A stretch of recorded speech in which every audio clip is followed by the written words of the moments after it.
Bien, buenas noches. Vamos a tener nuestra segunda sesión.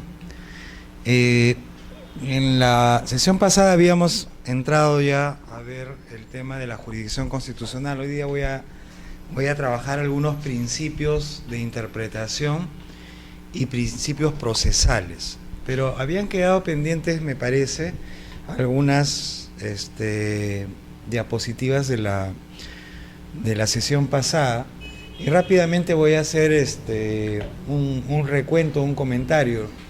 Habíamos señalado que la justicia constitucional planteaba dos acepciones, una acepción orgánica y una acepción funcional, ¿no? La acepción orgánica planteaba la idea de jurisdicción constitucional como el órgano u órganos estaduales que administraban justicia constitucional. Y la acepción funcional planteaba la idea de la jurisdicción constitucional como la función estatal de ejercer control de constitucionalidad, ¿no? Vimos, si mal no recuerdo, las características que plantea la justicia constitucional.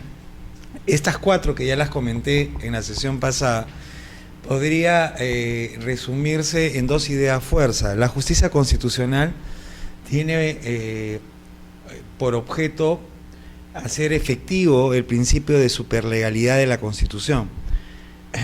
Y dos, la justicia constitucional se coloca como una suerte de guardián de la constitucionalidad. La supremacía, superlegalidad o soberanía constitucional se reduce a letra muerta si es que no hay un órgano que ejerza el control de constitucionalidad y si es que no existen mecanismos, procedimientos que hagan real y efectiva la supremacía de la Constitución. Establecimos también algunas condiciones jurídicas o presupuestos que permiten la viabilización de una justicia constitucional. En primer lugar, la existencia de una constitución rígida. Y una constitución rígida es aquella constitución que no puede ser modificada sino a través de procedimientos formales, agravados, especiales, diferentes a los procedimientos que se aplica para modificar normas ordinarias. Para que haya justicia constitucional tiene que haber una constitución rígida. Segundo, que existe un órgano encargado de ejercer la función de control de constitucionalidad. Y por último, que existan procesos o procedimientos dirigidos a amparar y dar curso las denuncias, solicitudes o demandas de inconstitucionalidad. Eso básicamente comportan los presupuestos o condiciones que permiten la instalación de un modelo, cualquiera que fuera él, de justicia constitucional. Los objetivos también los vimos, si no me equivoco, son cuatro, ¿no? Estos objetivos son la afirmación del principio de soberanía constitucional, y la afirmación del principio de soberanía constitucional no es otra cosa que hacer efectivo el hecho de que la Constitución presenta cualidades que le son propias, como el hecho de ser intransferible, de ser incontrastable, de colocarse por encima de los poderes del Estado, ¿no? La Constitución está por encima de los poderes del Estado por este concepto que nosotros manejamos de que el hecho de que la Constitución proviene del poder constituyente, mientras que los poderes del Estado son poderes constituidos, es decir, emanan de la Constitución. La racionalización del ejercicio del poder es otro propósito, objetivo que persigue la jurisdicción constitucional, ¿no? Es decir, que el ejercicio del poder no esté al arbitrio de los detentadores. Alguien decía que si los hombres fueran ángeles no se necesitaría gobierno, y si los ángeles gobernaran a los hombres no se necesitaría controles, pero como quiera que los hombres son los que gobiernan a los hombres, entonces se necesita controles. Y sin duda la jurisdicción constitucional opera, ¿no?, como un control racional del ejercicio del poder. Los derechos fundamentales de las personas, de los individuos, están consagrados en la parte dogmática de la Constitución. Como quiera que la jurisdicción constitucional ejerce un control respecto de las leyes, que no rebasen, no contradigan principios, preceptos y valores de la Constitución, ciertamente otro propósito y objetivo de la jurisdicción constitucional es la vigencia plena y efectiva de los derechos fundamentales. Esto como los objetivos de la jurisdicción constitucional. ¿Hice esto? ¿Los modelos?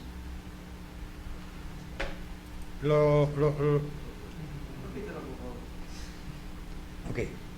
Ahora, el control de constitucionalidad se ejerce a través de modelos diferentes. No hay un único y solo modelo de control de constitucionalidad. La doctrina advierte la existencia de dos grandes modelos de control de constitucionalidad, los denominados modelos originarios y los derivados. Dentro de los modelos originarios tenemos el orgánico político y el orgánico jurisdiccional. Y dentro de los derivados tenemos el control orgánico mixto y el control orgánico dual. La diferencia entre uno y otro es que los modelos originarios, como su propio nombre lo dice, son los que surgen de la inventiva y creatividad de sistemas jurídicos. Es decir, que no tienen precedente, no tienen referente alguno, originales.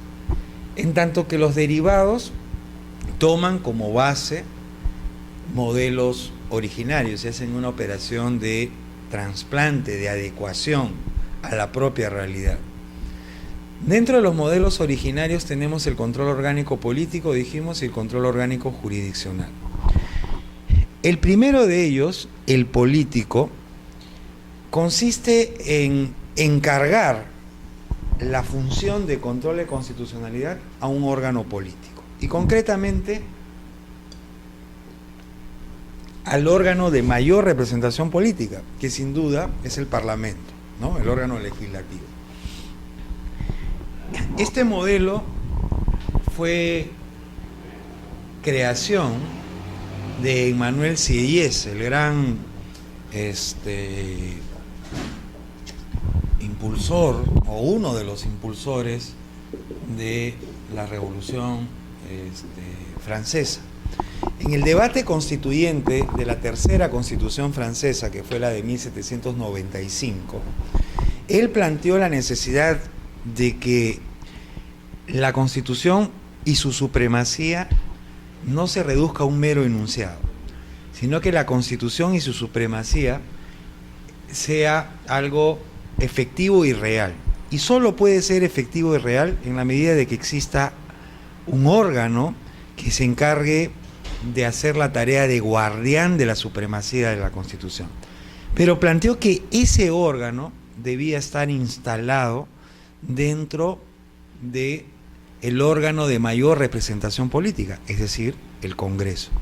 Y es por eso que surge este modelo orgánico político que va a encargar al Parlamento la tarea de control de constitucionalidad. Digamos que se fundamenta de manera resumida en el hecho de que nulificar las normas emanadas del Parlamento, las leyes dictadas del Parlamento, que es la consecuencia de la declaración de inconstitucionalidad de una ley, debe esa función residentar en un órgano de mayor representación política. No puede residentar esta función en cualquier órgano o en cualquier autoridad. Debe estar en manos del órgano de máxima representación, y ese es el Parlamento. Este modelo ha tenido seguidores, ¿no? Incluso nuestra Constitución de 1826, nuestra segunda Constitución, la famosa Constitución bolivariana o vitalicia, instaló este modelo de control orgánico político, a través de la Cámara de los Censores, ¿no? La Constitución de 1826 fue una constitución tricameral, habían 3 cámaras, ¿no? El Tribunado, el Senado y los censores. Una de las funciones de los censores era hacer esta suerte de control de constitucionalidad. Y ciertamente ha habido un control orgánico político en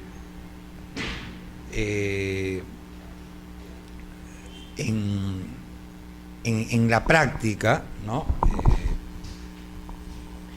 En la mayoría de las constituciones peruanas del siglo XIX, pero no era un control sobre la constitucionalidad de las leyes, era un control sobre situaciones de facto, ¿no? Es decir, sobre actos o decisiones contrarias a la Constitución. Entonces, sí hemos tenido experiencia de control orgánico político, sino bien sobre leyes, sí sobre actos contrarios a la Constitución. Este modelo también ha sido recogido en prácticamente todos los estados marxistas, ¿no? Pero ha tenido una gran crítica, o en todo caso, la crítica mayor que se le ha dado a este modelo es que coloca al Parlamento en una doble condición de juez y parte, porque es un mismo órgano, el Parlamento, el que dicta las leyes y el que además también hace el control de constitucionalidad. Su eficacia va a estar de alguna manera sujeta a parlamentos que tengan capacidad de autocontrol, que tengan capacidad de autocrítica, ¿no? Como quiera que es un órgano político el Parlamento, a veces es complicado obtener este tipo de cualidades o condiciones de los parlamentos. Luego tenemos el modelo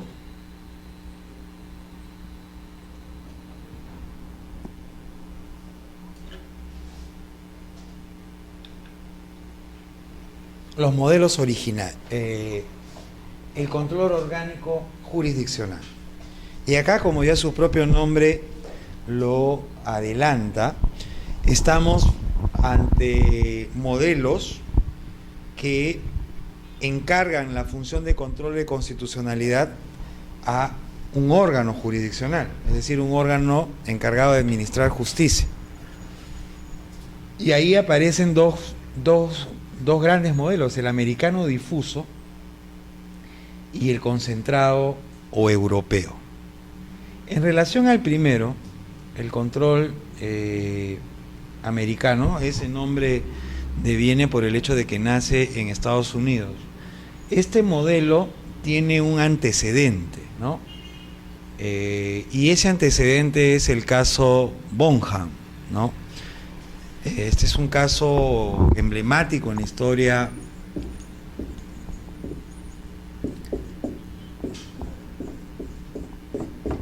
constitucional y se presenta en Inglaterra, ¿no?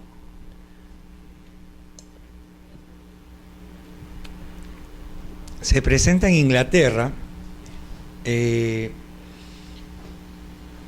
como consecuencia de que Bonham era un médico que había obtenido el título de tal de médico en la Universidad de Cambridge, y entonces empieza a ejercer la profesión de médico en Londres.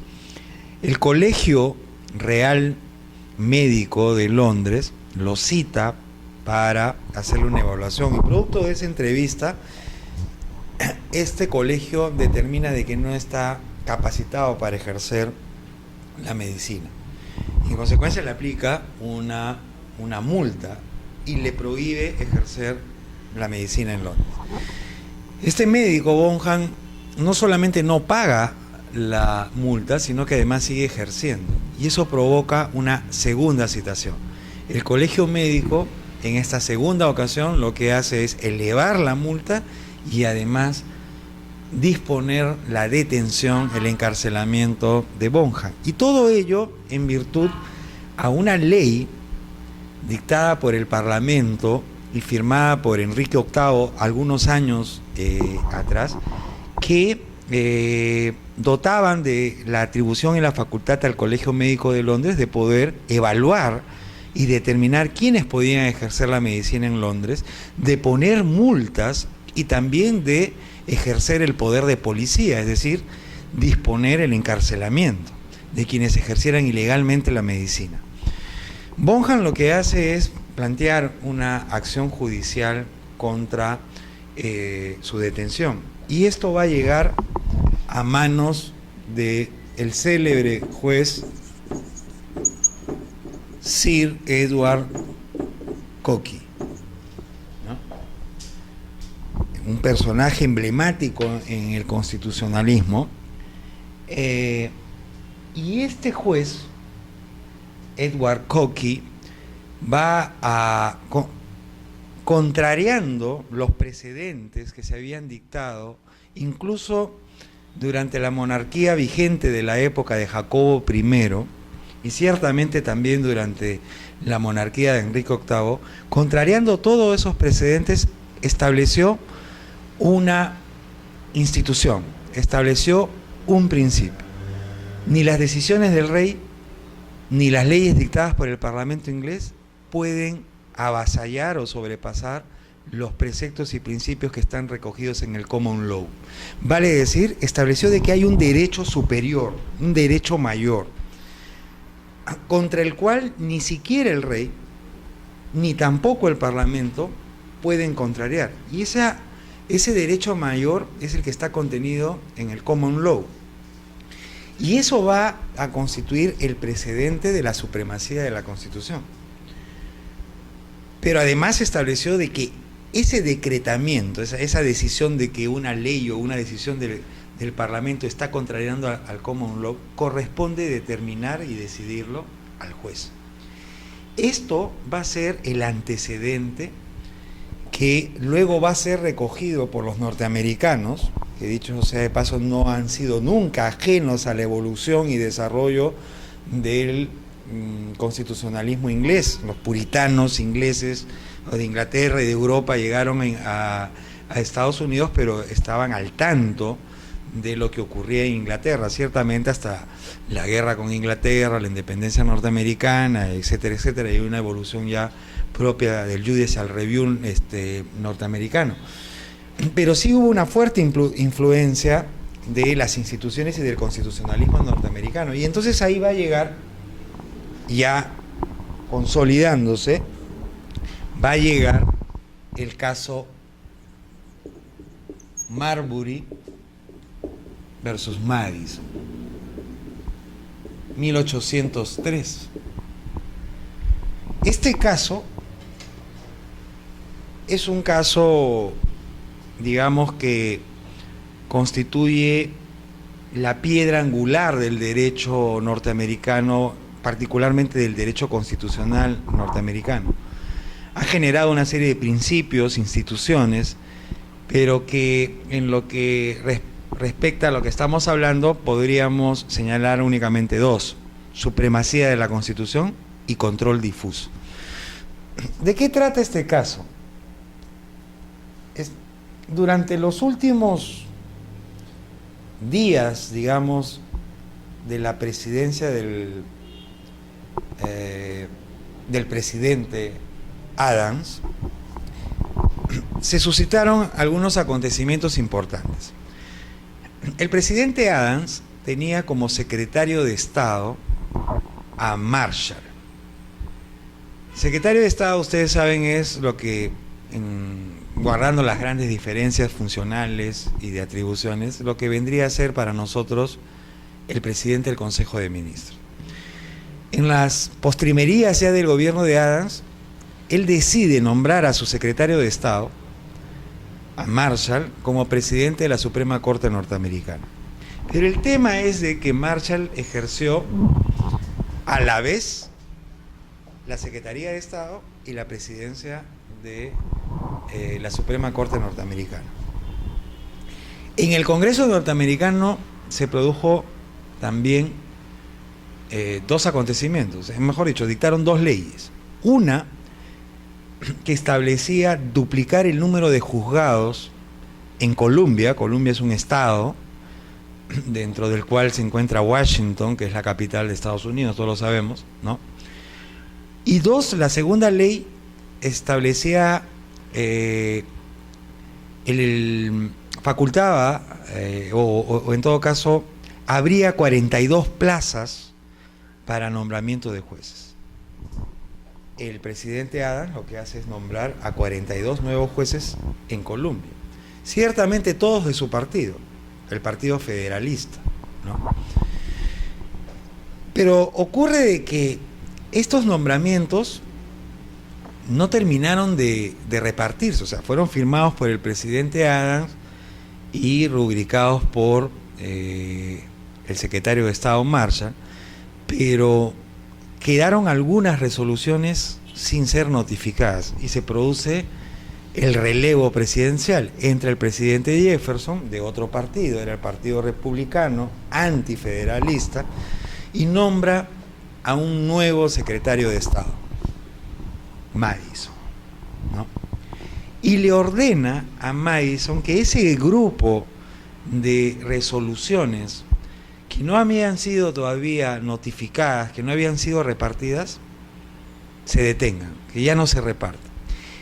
Paralelamente en el Congreso también ocurre otra situación. La mayoría había variado. Los federalistas pasaron a ser minoría y los republicanos pasaron a ser mayoría.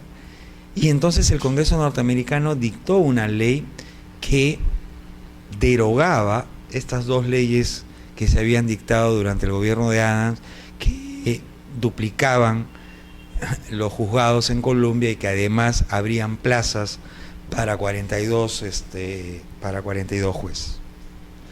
Pero entonces, uno de los jueces afectados, Marbury, ¿no?, conjuntamente con otro grupo de afectados, interpone una acción judicial.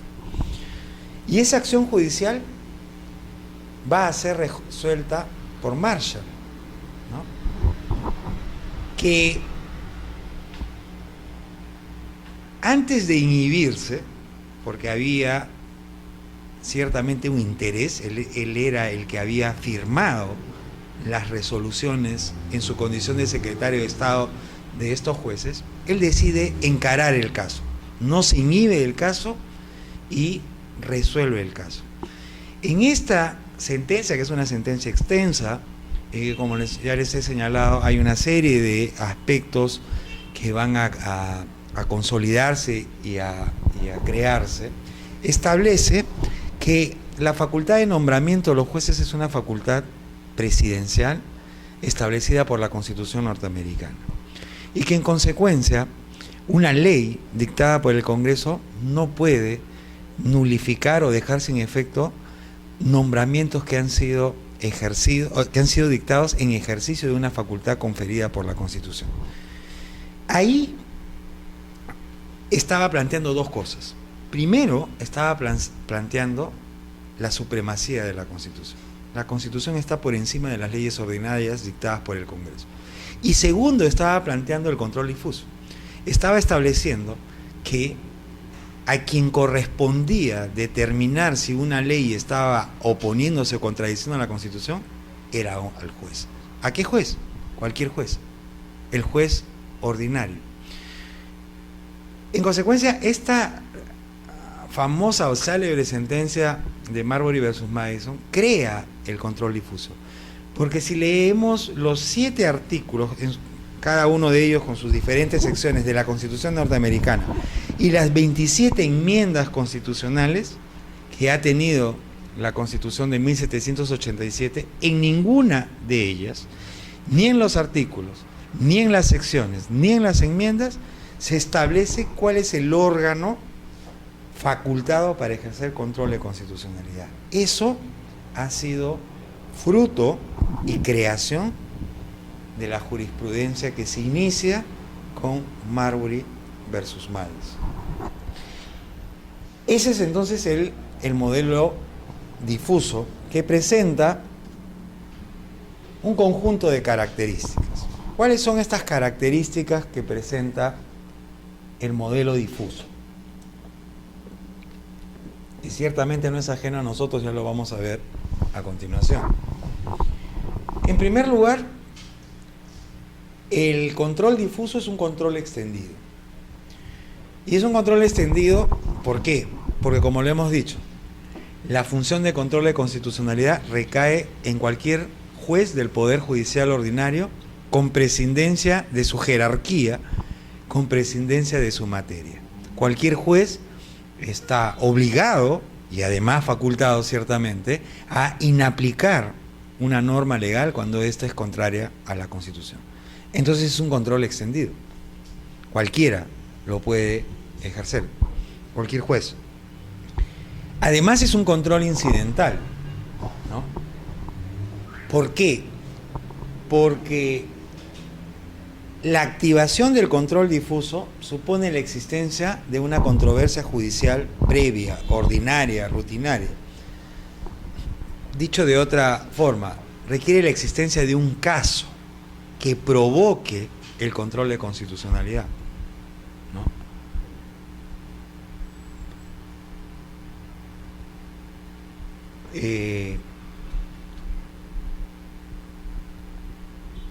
En consecuencia, en el control difuso, la declaración de inconstitucionalidad no se plantea de manera directa, sino tiene que existir un caso, ¿no? Ahora que se está debatiendo,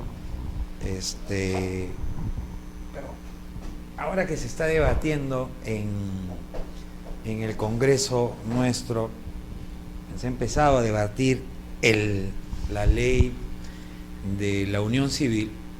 Por ejemplo, se me ocurre un caso que tiene que ver con los derechos de la comunidad LGTB en Estados Unidos. No hace mucho, estamos hablando de no más de 10 o 15 años, se produjo el caso Lawrence versus Texas.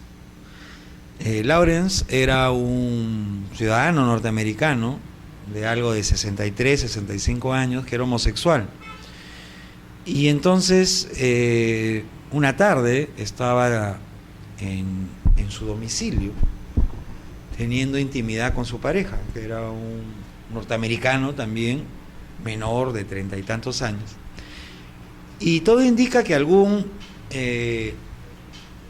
vecino homofóbico, ¿no?, llamó a la policía dando la dirección de Lawrence y señalando de que había un sujeto con un arma que estaba amenazando. Vino la policía y la policía allanó el inmueble, ingresó y encontró a Lawrence con su pareja teniendo intimidad. ¿Qué es lo que hizo la policía? Lo detuvo, ¿no? Los detuvo a los dos y fueron procesados y condenados por la ley de sodomía. En Texas y en varios estados de la Unión Americana existía una ley de sodomía que castigaba penalmente, ¿no?, el hecho de prácticas homosexuales. Y entonces este caso llegó a la Suprema Corte norteamericana.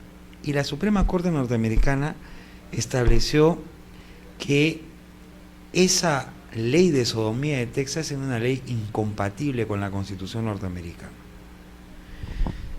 ¿Por qué pongo este ejemplo? Porque no es que la ley de sodomía fue declarada inconstitucional de manera abstracta, es decir, que se fue directamente a solicitar a la Suprema Corte norteamericana que declare la inconstitucionalidad. Tuvo que haber un caso, es decir, una controversia jurídica, ¿no?, que provocara, ¿no?, la interpretación, la revisión y el control de constitucionalidad. A eso se refiere con que el control difuso es un control incidental. Además es un control con eficacia relativa. ¿Por qué? Porque el control difuso no tiene efectos derogatorios. Es decir, la declaración de inconstitucionalidad en el control difuso no provoca la derogación, la abrogación de la ley. sino tiene un efecto interpartes, es decir, para el caso concreto. En el caso que les estoy comentando de Lawrence versus Texas, se declaró incompatible con la Constitución y en consecuencia inaplicable al Lawrence. O sea, no es que la sentencia de la Suprema Corte norteamericana abrogó.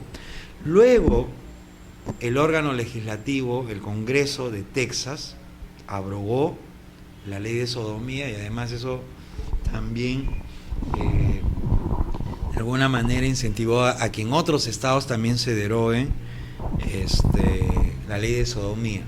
Y finalmente es un control residual, porque como ya lo habíamos dicho, en el control difuso el control de constitucionalidad no es lo principal del caso, sino que el control de constitucionalidad surge como una actividad añadida, como consecuencia de, no es el objeto central del caso, ¿no? Eso en relación al control difuso.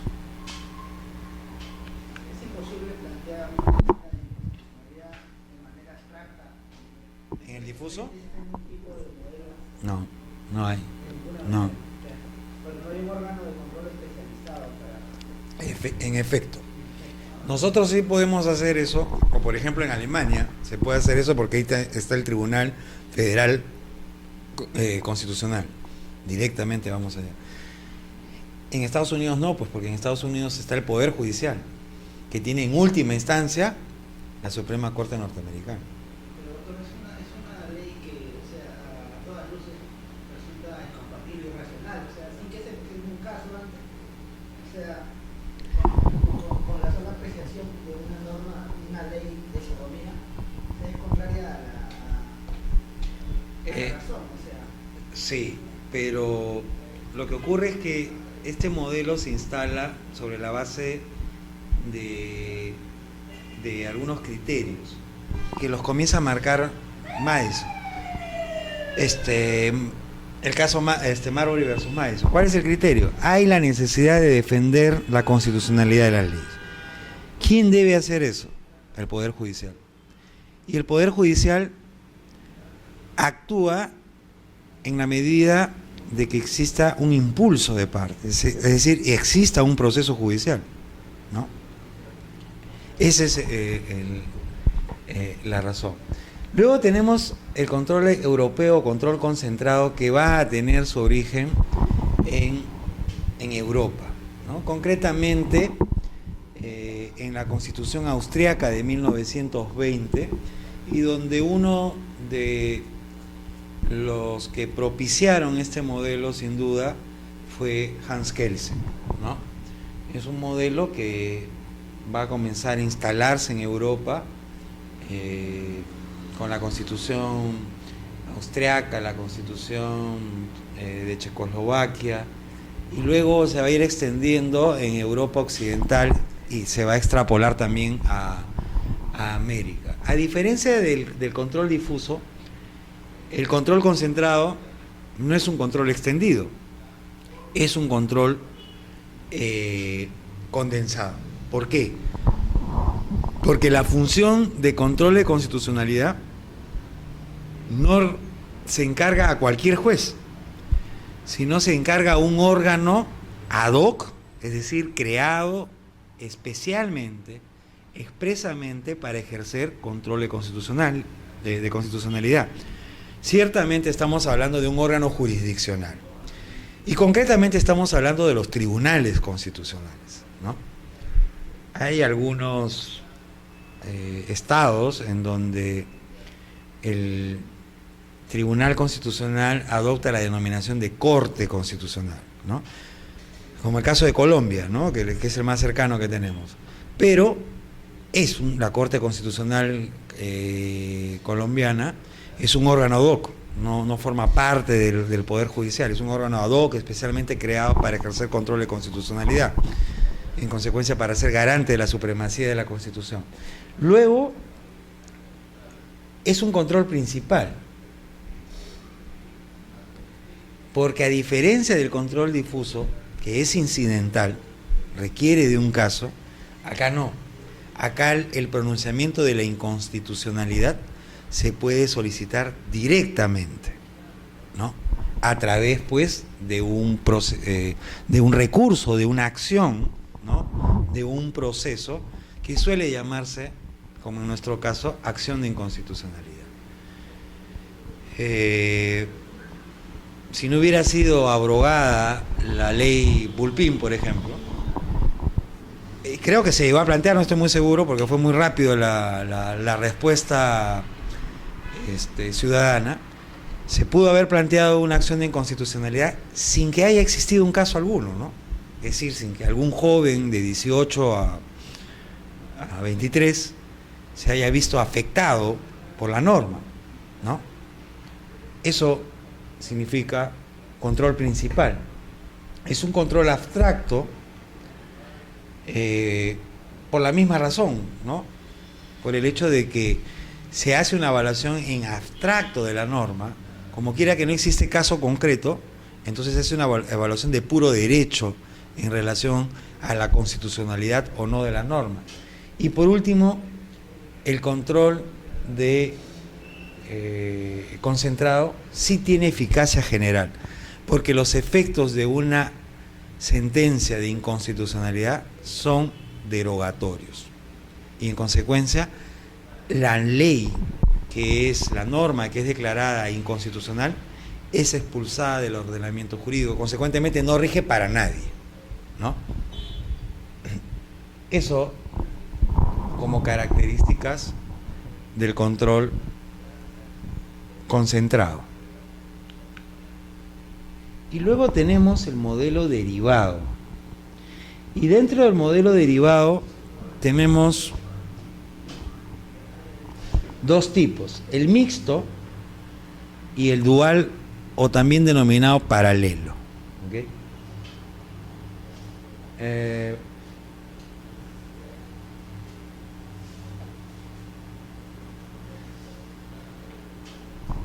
En el control orgánico mixto estamos frente a un modelo que fusiona, ¿no? Combina dos modelos originarios y de esa combinación resulta un tercero, sui generis, ¿no? Eso es una mixtura, pues, ¿no? Como es el caso, por ejemplo, de Venezuela, Brasil, México. El caso de Venezuela, por ejemplo, en Venezuela, en el Poder Judicial, en la Corte Suprema, hay una suerte de sala, es un órgano al cual se puede recurrir de manera directa, sin la existencia de un caso previo, a solicitar la inconstitucionalidad de una ley. Ese es un modelo mixto. ¿Por qué? No es difuso porque no está encargándosele a cualquier juez. Tampoco es concentrado porque está instalado dentro del Poder Judicial, este órgano sui generis, ¿no? Ese es un modelo mixto. El modelo dual o paralelo, que dicho sea de paso, esta nomenclatura de modelo dual o paralelo se la debemos a nuestro constitucionalista Domingo García Belaúnde. Él es el que ha, digamos, inventado esta nomenclatura,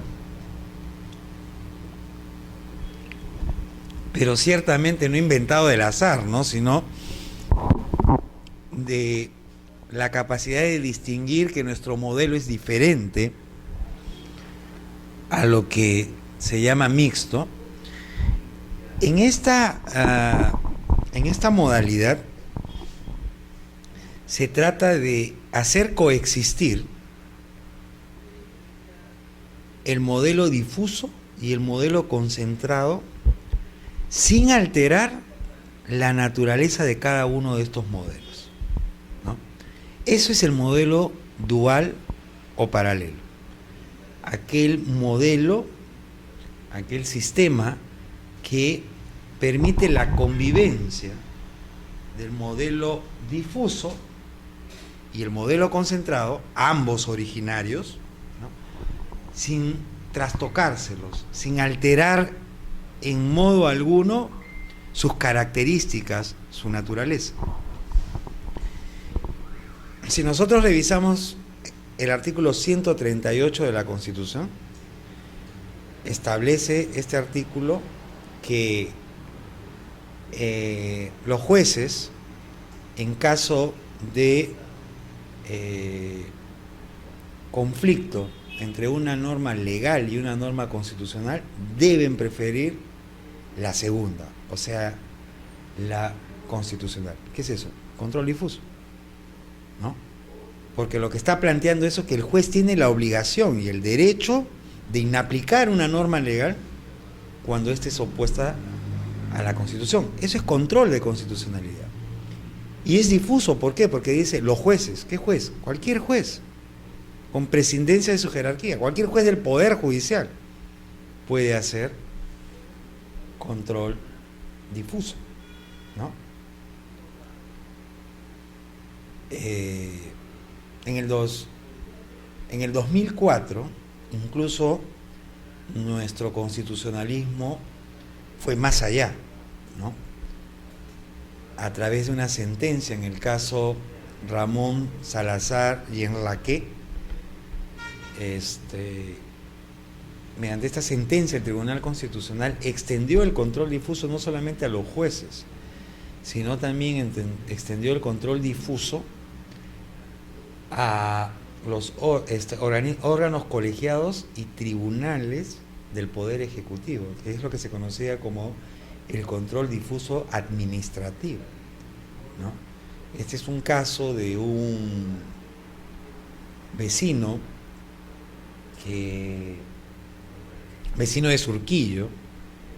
A la municipalidad de Surquillo le impone una multa, y entonces él va a presentar su reclamación contra la multa que le había impuesto la municipalidad de Surquillo.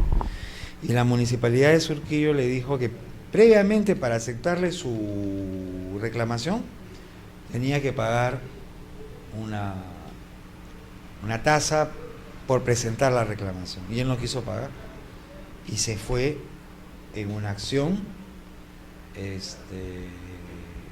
constitucional que llegó hasta el tribunal. El Tribunal Constitucional ahí declaró que la obligación de preferir la Constitución a las normas de rango inferior no solamente recae en los jueces, control difuso ordinario, sino también recae en todos los órganos de poder estatal, ¿no? Pero eso, como ustedes saben, el año pasado ha sido revertido, ¿no? El año 2014, el Tribunal Constitucional saliente dictó una sentencia en la que cambia el precedente vinculante que se había señalado en el 2004 en una acción contra OCE, este organismo de contrataciones, ¿no?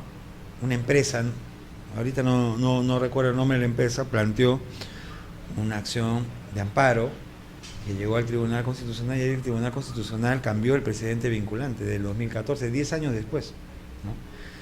Que lamentablemente ha sido un tema que no se ha analizado, ¿no? Porque por ahí salieron uno que otro artículo de poca fuerza mediática, ¿no? Sobre este cambio de precedente vinculante del Tribunal Constitucional. Lo que pasa es que nuestra azarosa vida política hace pues que semana tras semana estén viniendo estos temas bomba, ¿no? Que algunos de estos asuntos hacen pues que terminen pasando desapercibidos, ¿no? Bueno, hay control difuso en el Perú, ¿no? 138 de la Constitución, pero el artículo 201 de la Constitución también dice que corresponde al Tribunal Constitucional ejercer control de constitucionalidad de las leyes. Eso es modelo concentrado, ¿no? Porque se puede recurrir al Tribunal Constitucional, que es un órgano autónomo, no está anidado en ninguno de los poderes del Estado, no pertenece al Poder Judicial, es un órgano constitucionalmente autónomo, es una OCA. Se puede recurrir directamente a él para pedir la declaratoria de inconstitucionalidad de una ley, control concentrado. Entonces, nuestro modelo es un modelo dual, ¿no? Hay una opinión muy interesante de ese también importante jurista nuestro, Víctor García Toma, que dice que además de este modelo dual o paralelo que rige en el Perú, porque la propia Constitución reconoce el control difuso y el control concentrado, él dice que estos dos, el difuso y el concentrado, digamos que vendría a ser un control orgánico jurisdiccional reparador, ¿no? Porque el control difuso y el control concentrado surte sus efectos después de la ley, ¿no? O sea, repara, ¿no? A una ley que es inconstitucional, el juez no la aplica, pues. Si hablamos de control difuso. Una ley que es inconstitucional, el tribunal la deroga. Pero siempre tiene un efecto reparador, ¿no? Porque es después de la ley. Pero él dice, que me parece sumamente interesante también la posición de García Toma, que hay también en la Constitución un control orgánico político preventivo. ¿Y a qué llama eso él? A las atribuciones que tiene la Comisión de Constitución y Reglamento del Congreso. Que como ustedes saben, esta comisión dictamina si las leyes, ¿no? Para empezar, es una comisión ordinaria. Y además dictamina si una ley es contraria a la Constitución, si está afectando un precepto, principio o valor de la Constitución. Ciertamente ese dictamen se va a votar luego en el Pleno del Congreso, pero en todo caso es una suerte de control preventivo, ¿no? Antes de que el Congreso dicte la ley, ¿no? El propio Congreso, de alguna manera, se autorregula, se autocontrola a través de esta comisión ordinaria que es la Comisión de Congreso de Constitución y de Reglamento, ¿no? Yo estoy de acuerdo con lo que dice García Toma. En todo caso, tenemos un control orgánico jurisdiccional reparador y un control orgánico político preventivo, ¿no?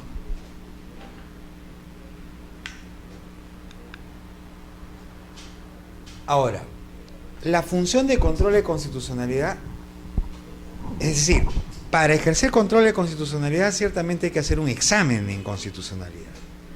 Y hay distintos tipos de examen de inconstitucionalidad. Tenemos el material o de fondo, el procedimental o de forma y el de inconstitucionalidad por omisión legislativa. En el primer caso, material o de fondo, lo que se examina es si una ley o norma con rango de ley infringe la letra o el espíritu de la Constitución, ¿no? Vale decir, si algún contenido de la Constitución está siendo afectado, ¿no?, por una ley o una norma con rango de ley. Por ejemplo, ya que hablaba de este caso de la ley Pulpín, que finalmente fuera derogada, pero ahí los detractores de la denominada ley Pulpín, que decían que se estaba violando un principio contenido en la Constitución en materia laboral, que es el principio de igualdad de oportunidades, ¿no? La Constitución dice igualdad de oportunidades sin discriminación. Es una tautología, ¿no? Porque si hablamos de igualdad de oportunidades, obviamente tiene que ser sin discriminación, pues, porque no existe igualdad de oportunidades con discriminación, ¿no? Pero bueno, probablemente los legisladores constituyentes quisieron enfatizar el hecho de la igualdad, ¿no? Entonces, si nos colocáramos en el imaginario de que esto hubiera llegado al Tribunal Constitucional, la revisión de esa ley, el examen de inconstitucionalidad que hubiera hecho el tribunal de esa ley hubiera sido un examen de fondo, ¿no? Porque habría tenido que establecer si efectivamente la ley Pulpín, ¿no?, estaba afectando, contraviniendo este principio expreso de la Constitución que consagra la igualdad de oportunidades sin discriminación, ¿no? O por ejemplo, en el caso que está todavía pendiente de resolver, que es el tema de la ley, de la nueva ley universitaria, los detractores de la misma establecen que es una ley inconstitucional. ¿Por qué? Porque viola el principio consagrado en la Constitución de la denominada autonomía universitaria. El Tribunal Constitucional, para pronunciarse, va a tener que hacer un examen de constitucionalidad. Y ese examen de inconstitucionalidad va a ser un examen de fondo, porque va a determinar, ¿no?, si es que el texto de la ley efectivamente o no está transgrediendo ese principio contenido en la Constitución. Ese es un examen de fondo. El examen de forma, en cambio, tiene que ver con el procedimiento, ¿no? Es decir, acá lo que se va a examinar es si la ley cuestionada, ¿no?, como inconstitucional, ha inobservado alguno de los procedimientos para su promulgación, para su expedición, ¿no? Es decir, si se ha incumplido el íter procedimental previsto en la Constitución para la expedición de una norma, ¿no? Ustedes saben que el íter procedimental, así de manera resumida, es iniciativa, dictamen, aprobación, sanción, promulgación, publicación, ¿no? Ese es el íter procedimental. Se puede cuestionar la inconstitucionalidad de una ley por haberse alterado, afectado alguno de esos procedimientos. Y ahí entonces, por ejemplo, que no haya, que no haya sido sancionada y de frente promulgada, ¿no? O que sin dictamen ha sido de frente aprobado, ¿no?, y no habiéndose dado la exoneración del caso, no se ha cumplido con el procedimiento, con la forma. Ahí no se está cuestionando el contenido de la norma por inconstitucional.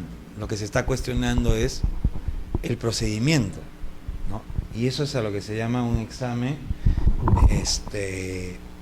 de forma, ¿no?, de inconstitucionalidad de forma o procedimental. Y por último, por omisión, ¿no?, por una omisión legislativa, ¿no? Y la omisión puede ser por ocio, por negligencia de algún órgano estatal que debió haber generado un acto legislativo y ya sea por negligencia o lo que García Toma llama ocio legislativo, no se dio. ¿Cuáles son los efectos del control de constitucionalidad? Y con eso vamos a cerrar este tema para pasar a los principios. Son cosa juzgada, aplicación vinculante, fuerza de ley. En resumen, esas son los efectos del control de constitucionalidad. Una sentencia que declara la inconstitucionalidad de una ley, en primer lugar, adquiere la condición de cosa juzgada. Institución que ustedes conocen perfectamente como colegas que son, que supone el hecho de que contra esa decisión judicial ya no cabe decisión recurso impugnatorio alguno. Las resoluciones de inconstitución, las sentencias de inconstitucionalidad dictadas por el Tribunal Constitucional tienen condición de cosa juzgada, ya no cabe ahí. Pero además, y como tal, tienen fuerza vinculante, ¿no? Es una aplicación vinculante, ¿no? Es decir, son de carácter obligatorio, ¿no? Y como aparece en la diapositiva, sus efectos corren a partir de la fecha de la publicación. Y por último, fuerza de ley. Y la fuerza de ley está determinada por el hecho que, como ya ustedes también saben, y lo he dicho hace un momento, los efectos de una sentencia del tribunal que declara inconstitucional es la abrogación de la ley. Eso quiere decir que las sentencias del tribunal tienen fuerza de ley, por el principio de que una ley se deroga por otra ley. Como quiera que una sentencia del TC deroga, de inconstitucionalidad, deroga una ley, ciertamente quiere decir que esa sentencia tiene una fuerza de ley, ¿no?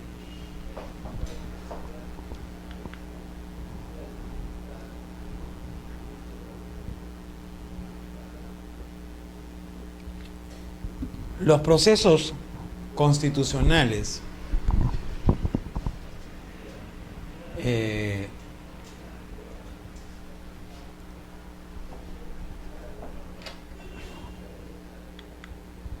¿cuáles son los fines de los procesos constitucionales?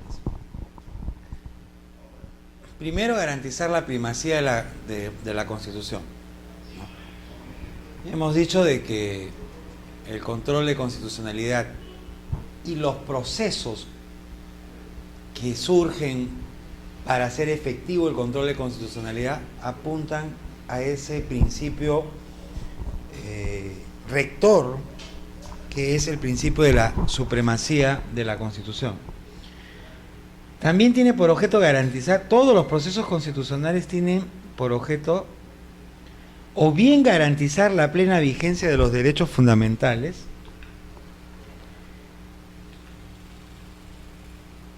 o bien garantizar la primacía de la Constitución. Eso va a depender del tipo de proceso. ¿Cuáles son los procesos que buscan garantizar la defensa de los derechos fundamentales? Los que ustedes conocen, y vamos a ahondar en las siguientes diapositivas. El habeas corpus, ahí estamos dando una definición escueta porque tengo trabajadas unas diapositivas donde vamos a entrar con mayor profundidad al tema del habeas corpus, ¿no? Básicamente lo que todos sabemos, lo que todos conocemos, es que este proceso constitucional lo que apunta es a la tutela o protección del derecho a la libertad individual y los derechos conexos a la libertad individual. El amparo está dirigido a los derechos fundamentales que no sean individuales o conexos a ellos. El habeas data, que tiene que ver con la defensa de un derecho fundamental específico, que es el derecho a la información, ¿no? O más que el derecho a la información, el derecho al acceso a la información. La acción de cumplimiento, que tiene que ver con la renuencia de un funcionario público a acatar lo establecido en una norma legal o acto administrativo. Y luego y luego tenemos los procesos que tienen que ver con la garantía de la supremacía de la Constitución, la acción de inconstitucionalidad y la acción la acción de conflicto de competencia. Y estas tienen que ver con la interpretación constitucional.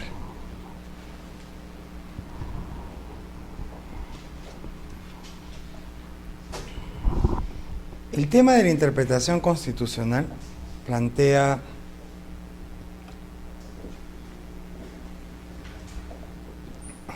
plantea varios problemas. Por ejemplo, el órgano encargado de ejercer la interpretación constitucional, los principios que deben regir la tarea de interpretación constitucional y por último los métodos que deben aplicarse para ejercer esta tarea de interpretación constitucional.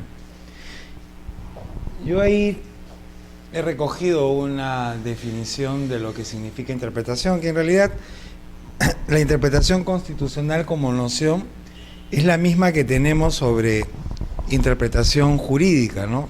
O la hermenéutica jurídica. La diferencia está que es una hermenéutica aplicada a lo constitucional, ¿no? Y no tiene por otro objeto que la de buscar un sentido, ¿no?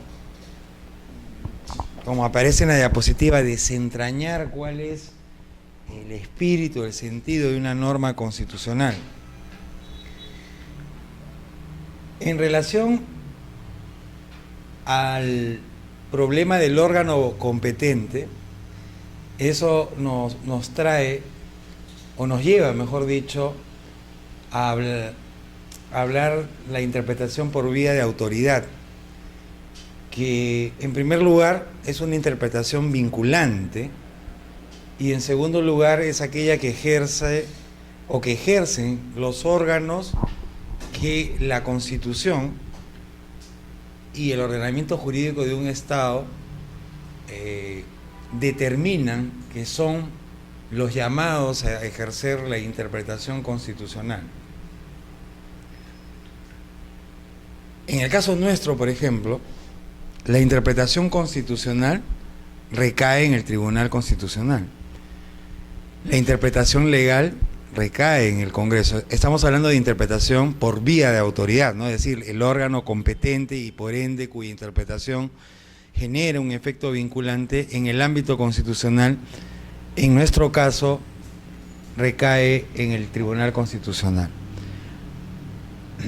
En relación al tema de los principios, acá les he preparado algunos de los principios más importantes que se aplican en materia de interpretación constitucional. En primer lugar, el principio de unidad de la Constitución. Y este principio plantea la idea de que la Constitución es un todo, ¿no? Es un todo integral. Los preceptos, principios y valores que están recogidos y contenidos en la Constitución no están divorciados entre sí, vale decir, no operan como compartimientos estancos, sino que la tarea hermenéutica supone entender e interpretar la Constitución como un cuerpo unitario, como un todo, ¿no? El segundo principio es el principio de concordancia práctica. Y este principio, más allá de lo que aparece en la diapositiva, que lo que busca o se basa en la conexión existente entre los bienes constitucionales entre los bienes constitucionalmente protegidos, este principio se utiliza cuando nos encontramos frente a situaciones de colisión entre dos bienes jurídicos constitucionalmente protegidos, ¿no? Por ejemplo, a propósito de la marcha más reciente que ha sido impulsada desde la sociedad civil contra la famosa televisión basura, ¿no? Algunos programas, por ejemplo, algunos contenidos, ¿no?, generan una situación de un entrechocar entre bienes jurídicos, ¿no? Y por ende entre derechos que protegen esos bienes jurídicos. Por ejemplo, la intimidad versus el derecho a la información. O, por ejemplo,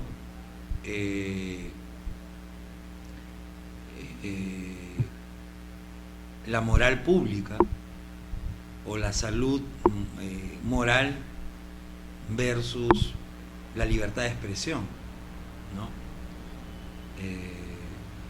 Y entonces ahí el intérprete constitucional tiene que hacer un ejercicio bastante hilado, partiendo de una idea que surge de este principio de concordancia práctica. No es que un derecho valga más que otro, ¿no? En materia de derechos fundamentales no es que un derecho se coloque por encima de otro derecho. Los derechos están en pie de igualdad, ¿no? En materia de derechos fundamentales. Lo que se trata de establecer es que, en el caso concreto, qué derecho requiere una tutela, una protección reforzada respecto de otros derechos. En Estados Unidos hubo un caso bien interesante hace algunos años, no muchos, que justamente tenía que ver con la colisión de dos derechos. El derecho a la libertad de expresión y el derecho a la salud psíquica y moral. Este caso es conocido como el caso Playboy versus United States, ¿no? Es a propósito de el acta de telecomunicaciones. Las leyes en Estados Unidos se llaman actas, ¿no? El acta de telecomunicaciones, dictada por el Congreso de la República, si no me equivoco es del año 96, este caso, establecía en uno de sus artículos que los canales o las televisoras por cable que tuvieran canales que transmitieran programas de orientación sexual, estamos hablando de los denominados canales pornográficos triple X, debían transmitir su programación a partir de las 10 de la noche hasta las 6 de la mañana.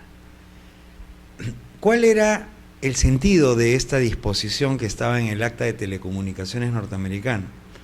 Que ese era un horario improbable o poco probable que los menores de edad puedan acceder a visualizar estos programas, ¿no?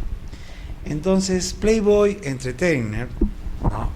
Esta corporación que todos sabemos cuáles son los productos que oferta, interpuso una acción judicial porque consideraba de que esa ley, es el acta de telecomunicaciones, estaba vulnerando el derecho a la libertad de expresión.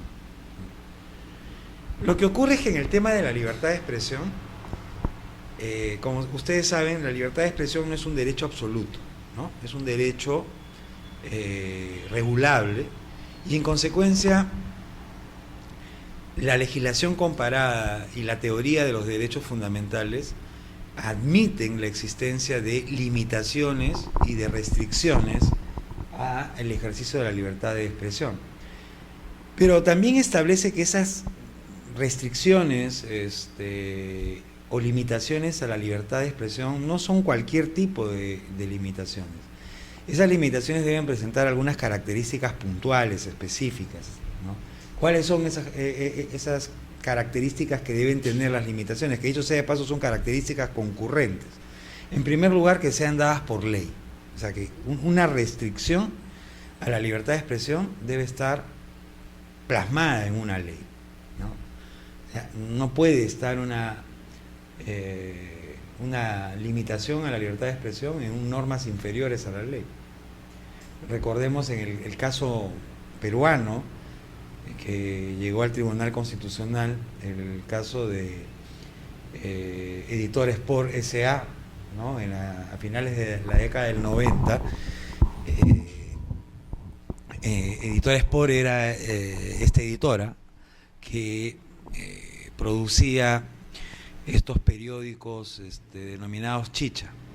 La municipalidad de Lince dictó una ordenanza municipal que prohibía que los kioscos exhibieran periódicos, revistas o pósters con imágenes sexuales o de violencia, etcétera, etcétera.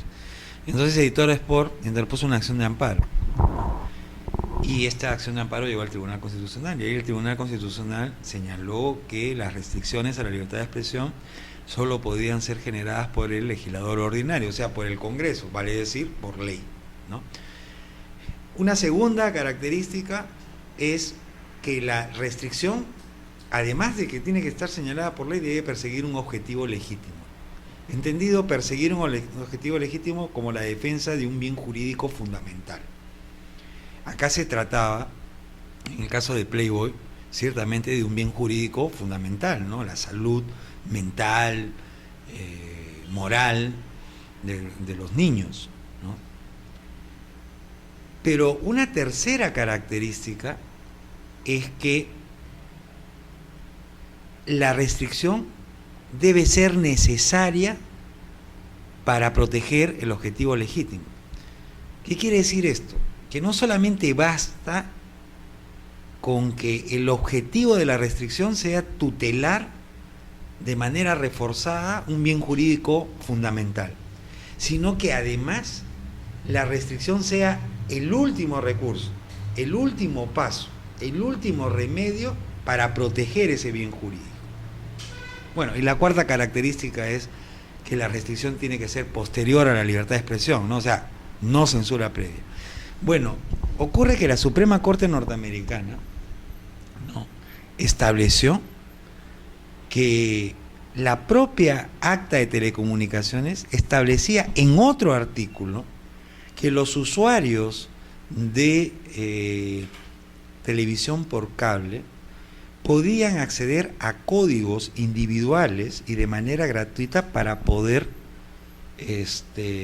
hacer control de los programas que se dictan. Es decir, yo como usuario podía tener un código individualizado solamente para mí como usuario y de manera gratuita. Entonces, con lo cual, entonces yo podía activar el código y evitar que mis hijos o menores de edad vean una programación. Con lo cual, ¿qué cosa estaba diciendo la Suprema Corte norteamericana? Estaba diciendo de que en efecto había un bien jurídico importante, fundamental a proteger, la salud moral y mental de los menores de edad, pero que había otro medio con lo cual se podía proteger, evitando con ello afectar la libertad de expresión. ¿Cuál era ese otro medio? Los códigos que la propia ley de telecomunicaciones preveía. Eso es principio de concordancia práctica, ¿no? Así es, ¿no? Es decir, establecer la conectividad, la conexión entre los bienes jurídicos, ¿no?, sin pretender que un bien jurídico contenido en un derecho vale más que otro. Porque si lo vemos en abstracto, nosotros podemos decir, ¿qué es más importante, la libertad de expresión o la salud de los menores de edad? Eso va a depender, pues, del caso concreto, ¿no? Va a depender, pues, como en el caso Playboy, pero un momentito, había otro mecanismo con el cual se podía proteger sin necesidad de afectar el derecho a la libertad de expresión. Eso es concordancia práctica, que suele darse con mayor frecuencia, o mejor dicho, suele echarse mano de este principio en materia de derechos, de los denominados derechos espirituales de las personas, ¿no? Libertad de información, libertad de expresión, libertad de conciencia, etcétera, etcétera.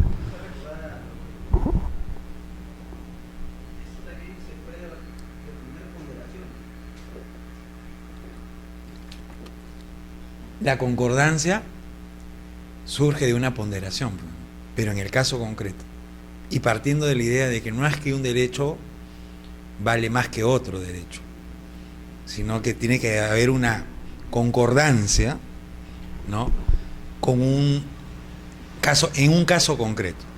Eso se llama concordancia práctica, ¿no?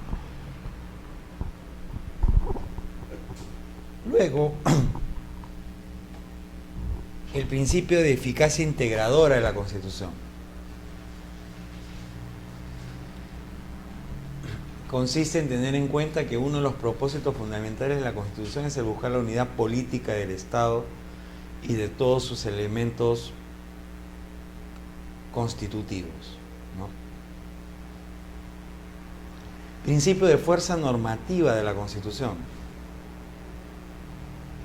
Eso tiene que ver un poco con afirmar el hecho de que la Constitución es una norma, ¿no? La concepción de Constitución es muy variada, ¿no?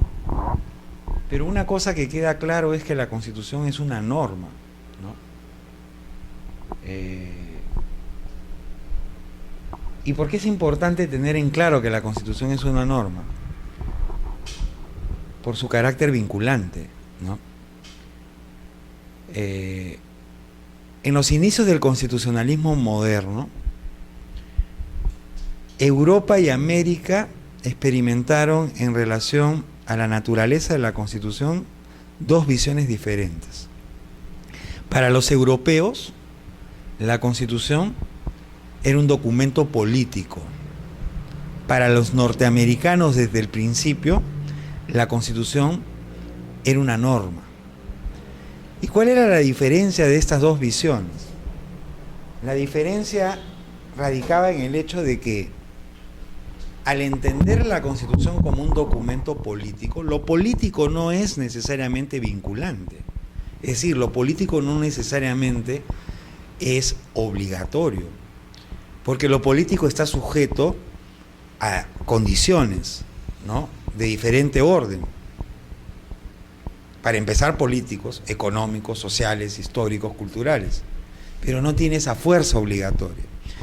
Y ese entendimiento de la Constitución en los europeos se explicaba por el hecho de que salían de un largo proceso de absolutismo monárquico, con lo cual entonces costaba a los europeos entender que había una norma que estaba por encima de la ley, ¿no?, y que además el detentador del poder tenía que estar sujecionado a esa norma que estaba por encima de la ley. Los norteamericanos, en cambio, no, ¿no? Ahí está Marbury versus Madison, ¿no?, en la que, por ejemplo, se planteó desde el principio que los jueces lo que tenían que hacer era aplicar la Constitución, que la Constitución era una norma obligatoria.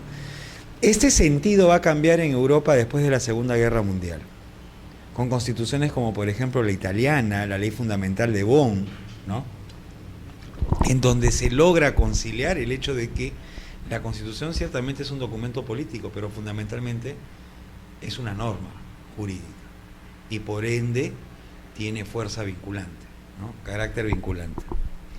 El principio de adaptación a las circunstancias se basa en que el intérprete, al resolver un caso concreto, debe buscar la adaptación de las normas de la Constitución a las circunstancias sociales, políticas, económicas existentes en el momento de realizarse la interpretación.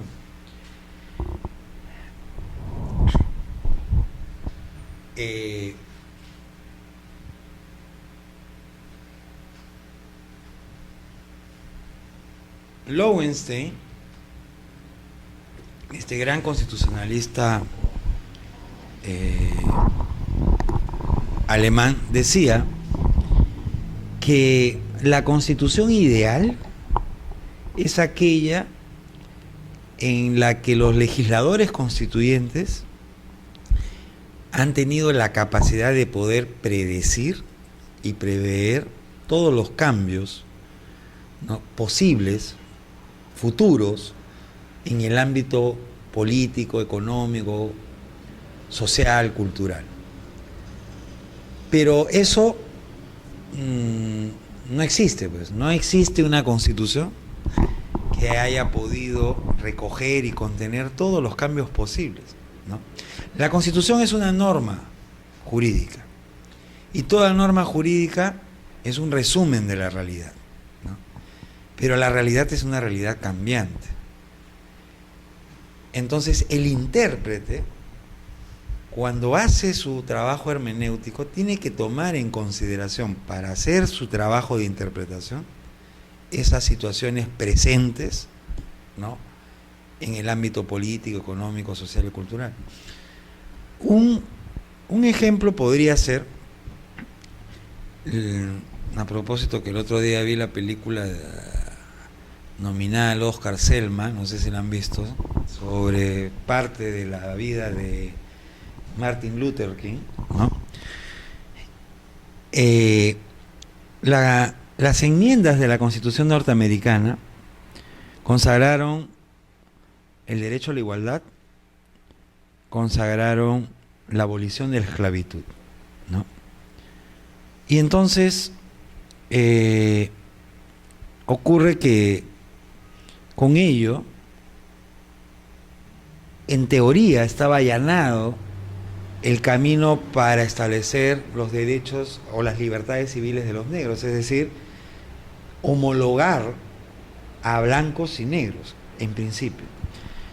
Pero en el año 1867 la Suprema Corte norteamericana hizo una interpretación sobre la base del contenido de la enmienda constitucional sobre la abolición de la esclavitud y sobre el derecho a la igualdad. Dijo, ok, en efecto, blancos y negros iguales, pero no tienen por qué estar juntos, separados.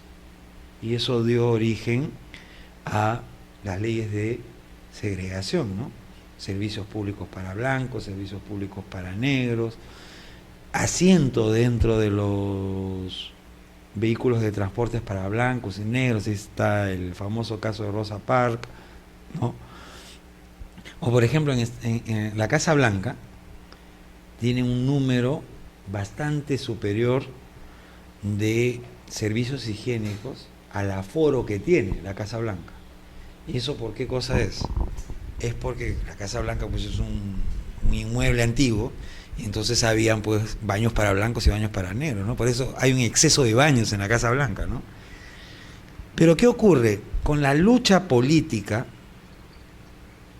que se desarrolla sobre todo y fundamentalmente en la década del 50 y del 60 en Estados Unidos, del siglo pasado, del siglo XX, hay una nueva concepción, hay cambios sociales, políticos y cambios de concepción.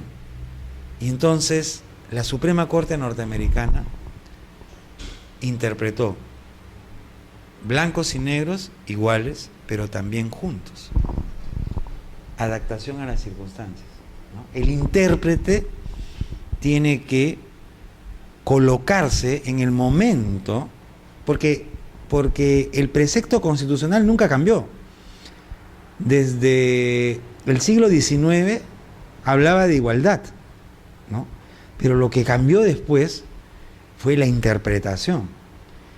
Y esa interpretación que cambia es producto de una consideración que tiene el intérprete, ¿no?, de las situaciones presentes, de las concepciones actuales, ¿no?, de los cambios políticos y sociales que se han producido.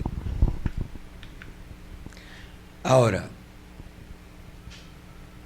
no solamente bastan los principios, sino también cuáles son los métodos que se van a aplicar para la interpretación. Y rápidamente tenemos algunos de los métodos más recurrentes, más usados, más recurridos. El primero, el método de interpretación auténtica, ¿no?, que tiene que ver con lo que ya habíamos conversado, ¿no?, que es el método que supone que que la tarea de interpretación está a cargo del órgano constitucionalmente autorizado para tal efecto. Es decir, es el método que aplica el intérprete por vía de autoridad.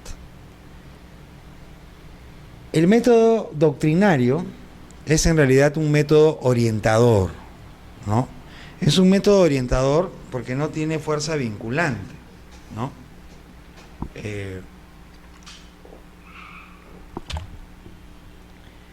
no tiene fuerza vinculante porque quienes lo ejercen no lo hacen por la vía de autoridad, ¿no? Es decir, no son los que la Constitución faculta expresamente a que realicen la actividad de interpretación. Esa es aquella que realizan los estudiosos del derecho, los juristas, ¿no? Que tiene una gran importancia porque orientan al intérprete auténtico, pero no lo obliga, ¿no? A propósito de este caso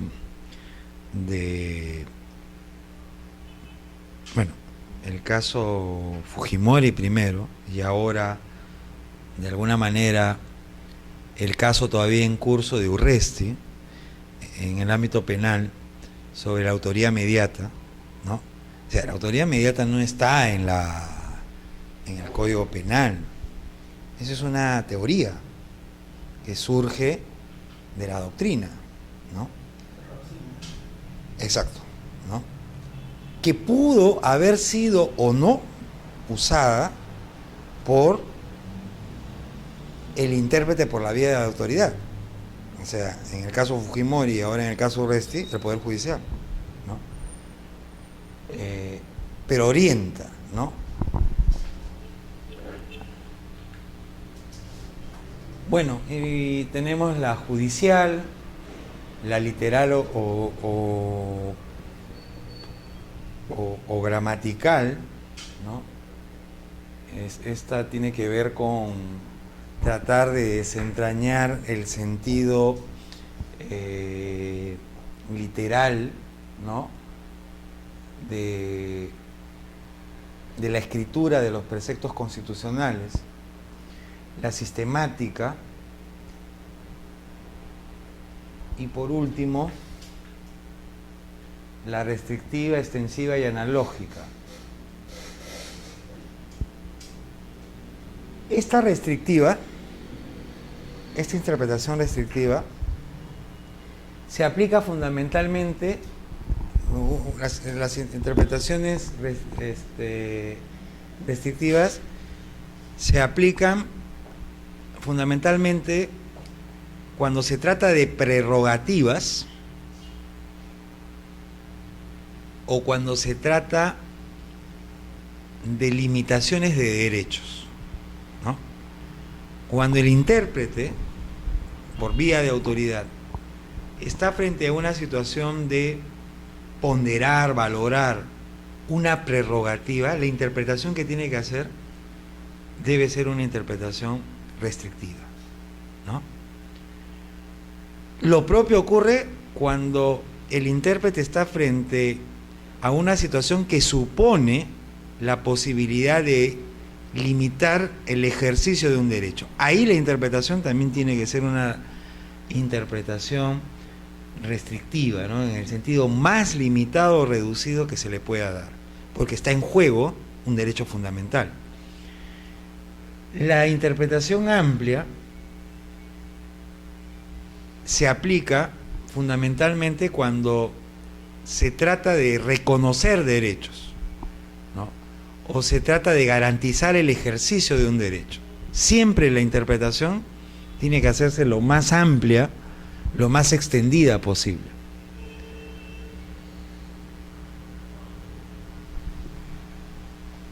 La histórica habla por sí sola.